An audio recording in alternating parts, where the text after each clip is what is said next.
చదువును పక్కన పెట్టి సాగును నమ్మిండు, కొత్త విషయాలు తెలుసుకుని బగ్గ పంటలు పండించిండు. పండ్ల తోటలు పెట్టి మస్తుగా పైసలు కమాయిస్తుడు. ఇంతకాయన ఎవరు, ఎక్కడ ఏం పంటలు పండిస్తుండో ఇప్పుడు చూద్దాం.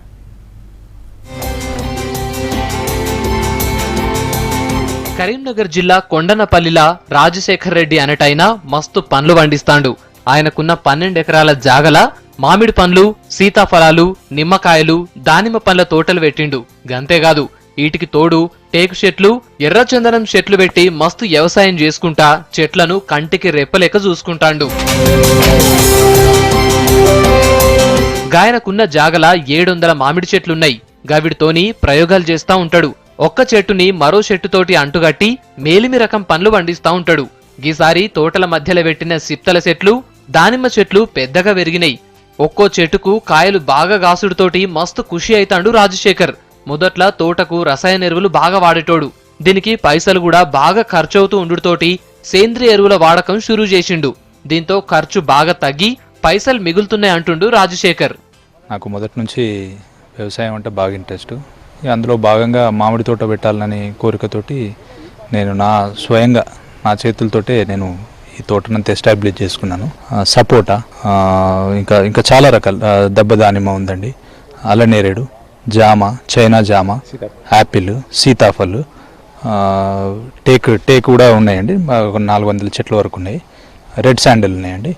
అట్లే శాండల్, శ్రీచందనం ఉంది, రక్తచందనం 2. ఇవన్నీ కూడా మేము చేస్తున్నామండి.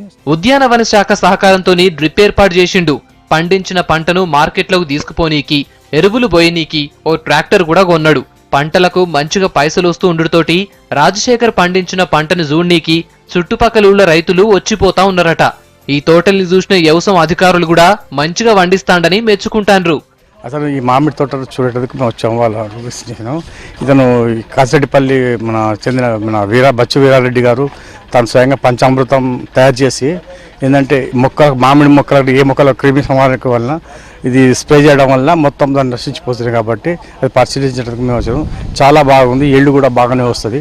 కాబట్టి ప్రతి ఒక్క రైతు ఈ పంచామృతము వాడి దాన్ని మంచి స్ప్రే చేస్తే తగిన ఫలితాలు వస్తాయని కోరుతున్నాను. గీసారి ఆయన తోటల పండించిన పంటల్ని సొంతంగా అమ్ముకోవాలని చూస్తాండు రాజశేఖర్.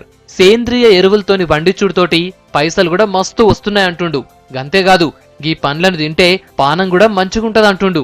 తతిమ రైతులు కూడా రసాయన ఎరువుల్ని బంద్ చేసి సేంద్రియ ఎరువుల్నే వాడాలంటున్నాడు. దీన్ని ఒకసారి నేను ట్రయల్ చేశానండి. ఒక 10 చెట్లకు ట్రయల్ చేశా.